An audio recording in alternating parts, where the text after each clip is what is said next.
For career ಚಾನಲ್ಗೆ ಮತ್ತೊಮ್ಮೆ ಸ್ವಾಗತ. ಇಲ್ಲಿ ಕನ್ನಡದಲ್ಲಿ ಮಾಹಿತಿ ಸಿಗುತ್ತೆ ನಿಮಗೆ. ಇವತ್ತಿನ ದಿನ ನಾನು ಸ್ಕಾಲರ್ಶಿಪ್ ಬಗ್ಗೆ ಮಾತಾಡ್ತಾ ಇದ್ದೀನಿ. HDFC ಪರಿವರ್ತನ್ ಅಂತ ಹೇಳಿ, ECSS ಅಂತ ಹೇಳಿ ಸ್ಕಾಲರ್ಶಿಪ್. ಇದು 25-26ಕ್ಕೆ ಸಂಬಂಧಪಟ್ಟಿರುವಂಥದ್ದು. ಇದು ಯಾರಿಗೆಲ್ಲ ಇದೆ? ಸ್ಕೂಲು, ಕಾಲೇಜು, ಪೋಸ್ಟ್ ಗ್ರ್ಯಾಜುಯೇಷನ್ ಮಾಡ್ತಿರೋಂಥ ವಿದ್ಯಾರ್ಥಿ ಎಲ್ಲರಿಗೂ ಇದೆ. ಇದರ ಬಗ್ಗೆ ಹೆಚ್ಚಿನ ಮಾಹಿತಿ ತಿಳ್ಕೊಳ್ಳೋದಕ್ಕೆ ಮುಂಚಿತವಾಗಿ ನಿಮ್ಮಲ್ಲಿ ಕೇಳೋದಿಷ್ಟೇ, ಈ ಚಾನಲ್ಗೆ ಸಬ್ಸ್ಕ್ರೈಬ್ ಮಾಡಿಕೊಂಡು ಮತ್ತಷ್ಟು ಉದ್ಯೋಗದ ಮಾಹಿತಿಯನ್ನು ಪಡಿತೀರಿ, ಸ್ಕಾಲರ್ಶಿಪ್ ಮಾಹಿತಿಯನ್ನು ಪಡಿತಾ ಹೋಗಿ. ಹಾಗೂ ಎಲ್ಲರೊಂದಿಗೆ ಹಂಚಿಕೊಳ್ಳಿ. ಈ ವಿಡಿಯೋ ಇಷ್ಟ ಆದರೆ ಒಂದು ಲೈಕ್ ಬಟನ್ ಕೂಡ ಕೊಡಿ ಅಂತ ನಾವು ಕೇಳ್ತೇವೆ. ಸ್ಕಾಲರ್ಶಿಪ್ ಎಷ್ಟಿದೆ ಅಂದರೆ 15,000ದಿಂದ 75,000ವರೆಗೂ ನಿಮಗೆ ಸ್ಕಾಲರ್ಶಿಪ್ ಸಿಗುತ್ತೆ. ಇದರ ಬಗ್ಗೆ ಹೆಚ್ಚಿನ ಮಾಹಿತಿಯನ್ನು ಪಡಿತಾ ಹೋಗೋಣ. ವಿಡಿಯೋನ ಕಡೆಯವರೆಗೂ ನೋಡಿ, ಅರ್ಥ ಮಾಡ್ಕೊಳ್ಳಿ. ಲಾಸ್ಟ್ ಡೇಟ್ ಯಾವತ್ತಿದೆ ಅಂದರೆ 30th October 2025. ಅಷ್ಟರ ಹೊರಗೆ ನೀವು ಅರ್ಜಿಗಳನ್ನು ಸಲ್ಲಿಸಲೇಬೇಕಾಗಿರುತ್ತೆ. ಲಾಸ್ಟ್ ಡೇಟ್ ಬಹಳ ಮುಖ್ಯ ಇದೆ. ಇಲ್ಲಿ 3 ಥರದ ಸ್ಕಾಲರ್ಶಿಪ್ ಇದೆ. ವಿಡಿಯೋನ ಕಡೆವರೆಗೂ ನೋಡಿ. 3 ಥರದ ಸ್ಕಾಲರ್ಶಿಪ್ ಇದೆ. 3 ಥರದ ಸ್ಕಾಲರ್ಶಿಪ್ನ ನೋಡಿ ಅರ್ಥ ಮಾಡ್ಕೊಳ್ಬೇಕಾಗಿರುತ್ತೆ ನೀವು. ಮೊದಲನೇದು ಸ್ಕೂಲ್ ಸ್ಟೂಡೆಂಟ್ಸ್ಗಳಿಗೆ ಹಾಗೂ ಡಿಪ್ಲೊಮೊ ITI ಮಾಡ್ತಿರ್ತಾರಲ್ಲ ಅವರಿಗೆ ಇದೆ ಮೊದಲನೇ ಸ್ಕಾಲರ್ಶಿಪ್. ಅದ್ರ ಬಗ್ಗೆ ನಾನು ಮಾಹಿತಿ ವೆಬ್ಸೈಟ್ ಲಿಂಕಲ್ಲಿ ಸಿಗುತ್ತೆ, ಎಲ್ಲವನ್ನು ನಾನು ತಿಳಿಸ್ತಾ ಹೋಗ್ತೇನೆ. ಈಗ ಬನ್ನಿ ಎರಡನೇ ಸ್ಕಾಲರ್ಶಿಪ್ ಯಾರಿಗೆ ಅಂತ ನೋಡೋಣ. ಎರಡನೇ ಸ್ಕಾಲರ್ಶಿಪ್ ಅಂಡರ್ ಗ್ರ್ಯಾಜುಯೇಟ್ಸ್ನವ್ರಿಗೆ, ಅಂದರೆ BA, BCom, BBM ಎಲ್ಲ ಮಾಡ್ತಿರ್ತಾರಲ್ಲ, ಇಂಜಿನಿಯರಿಂಗ್, ಮೆಡಿಕಲ್, ಲಾ, ನರ್ಸಿಂಗ್ ಯಾವುದೇ ಇರಲಿ, ಅಂಡರ್ ಗ್ರ್ಯಾಜುಯೇಟ್ ಆಗಿರಬೇಕು. ನೀವು ಡಿಗ್ರಿ ಮಾಡ್ತಾ ಇದ್ರೆ ಯು ಆರ್ ಎಲಿಜಿಬಲ್.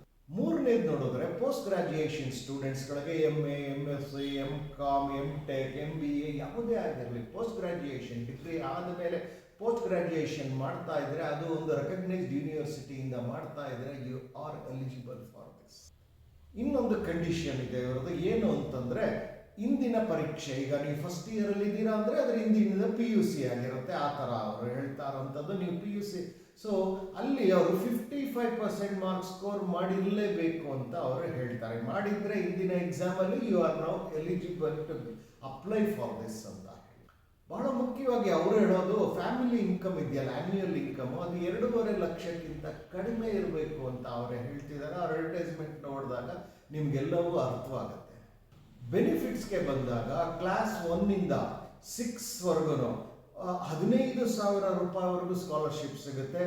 7th ಇಂದ 12thವರೆಗೂ ಅಥವಾ ಡಿಪ್ಲೊಮೋನಲ್ಲಿ ಇರುವ ITIನಲ್ಲಿರೋರು, ಪಾಲಿಟೆಕ್ನಿಕ್ ಸ್ಟೂಡೆಂಟ್ಸ್ಗೆ 18,000 ರೂಪಾಯಿ ಸ್ಕಾಲರ್ಶಿಪ್ ಸಿಗುತ್ತೆ ಅಂತ ಅವರು ತಿಳಿಸ್ತಿದ್ದಾರೆ. ಬೆನಿಫಿಟ್ಸ್ 2ರಲ್ಲಿ ಈ ಅಂಡರ್ ಗ್ರಾಜುಯೇಟ್ ಸ್ಟೂಡೆಂಟ್ಸ್ ಇದಾರಲ್ಲ ಅವರಿಗೆ 30,000 ಸ್ಕಾಲರ್ಶಿಪ್ ಸಿಗುತ್ತೆ. ಹಾಗೆ ಪ್ರೊಫೆಷನಲ್ ಅಂಡರ್ ಗ್ರಾಜುಯೇಟ್ ಸ್ಟೂಡೆಂಟ್ಸ್ ಆದರೆ 50,000. ಈ ಪ್ರೊಫೆಷನಲ್ ಅಂಡರ್ ಗ್ರಾಜುಯೇಟ್ಸ್ ಅಂದರೆ ಯಾರು ಅಂದರೆ ಇಂಜಿನಿಯರಿಂಗು, ಮೆಡಿಕಲ್, ಇದನ್ನೆಲ್ಲ ಪ್ರೊಫೆಷನಲ್ ಡಿಗ್ರೀಸ್ ಅಂತ ಕರೀತಾರೆ. ಅವರಿಗೆ 50,000ವರೆಗೂ ಸಿಗುತ್ತೆ ಅನ್ನೋದನ್ನು ತಿಳಿಸಿದ್ದಾರೆ. ಕಡೆಯದಾಗಿ ಬೆನಿಫಿಟ್ 3 ಯಾರಿಗೆ ಅಂದರೆ ಪೋಸ್ಟ್ ಗ್ರಾಜುಯೇಟ್ ಸ್ಟೂಡೆಂಟ್ಸ್ಗೆ. ಜನರಲ್ ಪೋಸ್ಟ್ ಗ್ರಾಜುಯೇಟ್ಸ್ ಆದರೆ MA, MCom ಈ ಥರ ಎಲ್ಲ ಆದರೆ 35,000ವರೆಗೂ ಸ್ಕಾಲರ್ಶಿಪ್ಪು. ಅದೇ ನಿಮಗೆ ಪ್ರೊಫೆಷನಲ್ ಪೋಸ್ಟ್ ಗ್ರಾಜುಯೇಟ್ಸ್ ಆದರೆ ನಿಮಗೆ 75,000ವರೆಗೂ ಸ್ಕಾಲರ್ಶಿಪ್ ಸಿಗುತ್ತೆ ಅನ್ನೋದನ್ನು ತಿಳಿಸ್ತಿದ್ದಾರೆ.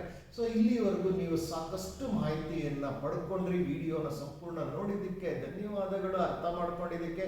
ಇನ್ನು ನಿಮಗೆ ಬೇಕಾಗುವಂಥದ್ದು ವೆಬ್ಸೈಟ್ ಲಿಂಕು ಇದೆಲ್ಲ ಎಲ್ಲಿ ಸಿಗುತ್ತೆ ಅಂತ, ಈ ವೆಬ್ಸೈಟ್ ಲಿಂಕ್ಗೆ ನೀವು ಡಿಸ್ಕ್ರಿಪ್ಷನ್ ಬಾಕ್ಸ್ಗೆ ಹೋಗಿ, ಅಲ್ಲಿ ನಾನು ಎಲ್ಲವನ್ನು ಕೊಟ್ಟಿದ್ದೇನೆ. ಡಿಸ್ಕ್ರಿಪ್ಷನ್ ಬಾಕ್ಸ್ಗೆ ಹೋಗೋದು ಅಂದರೆ ಈ ವಿಡಿಯೋನ ನೀವು ಲಿಂಕ್ ಮುಖೇನವೇ ನೋಡಿದಾಗ ವಿಡಿಯೋ ಕೆಳಗಡೆ ಟೈಟಲ್ಸ್ ಇದೆ. ಅದಾದ ಮೇಲೆ ನಿಮಗೆ ಅಲ್ಲಿ ಮೋರ್ ಅಂತ ಒಂದು ಸಣ್ಣ ಪದ ಕಾಣುತ್ತೆ. ಆ ಪದ ಮೇಲೆ ಕ್ಲಿಕ್ ಮಾಡಿದ್ರೆ ಡಿಸ್ಕ್ರಿಪ್ಷನ್ ಬಾಕ್ಸ್ ವಿವರಣೆ ನೀಡುವಂಥ ಜಾಗ ಓಪನ್ ಆಗುತ್ತೆ. ಅಲ್ಲಿ ನಾನು ಲಿಂಕ್ಗಳನ್ನು ಕೊಟ್ಟಿದ್ದೇನೆ. ಆ ಲಿಂಕ್ಗೆ ಹೋಗಿ ಕನಿಷ್ಠ 2 ಬಾರಿ ಆದರೂ ಓದಿ ಅರ್ಥ ಮಾಡ್ಕೊಳ್ಳಿ. ನೀವು ಎಲಿಜಿಬಲ್ ಇದ್ದರೆ ನೀವು 30th October ಲಾಸ್ಟ್ ಡೇಟ್ ಅಂತ ಹೇಳ್ತಿದ್ದಾರೆ, ಅಷ್ಟರ ಒಳಗೆ ನೀವು ಅರ್ಜಿಗಳನ್ನು ಸಲ್ಲಿಸಲೇಬೇಕಾಗಿರುತ್ತೆ. ಸಲ್ಲಿಸಿ ಈ ಚಾನಲ್ಗೆ ಸಬ್ಸ್ಕ್ರೈಬ್ ಮಾಡ್ಕೊಳ್ಳಿ, ಎಲ್ಲರೊಂದಿಗೆ ಹಂಚಿಕೊಳ್ಳಿ, ಹಾಗೂ ಈ ವಿಡಿಯೋಗೆ ಒಂದು ಲೈಕ್ ಬಟನ್ ಕೊಡಿ. ಎಲ್ಲರಿಗೂ ಶುಭವಾಗಲಿ. ನಮಸ್ಕಾರ.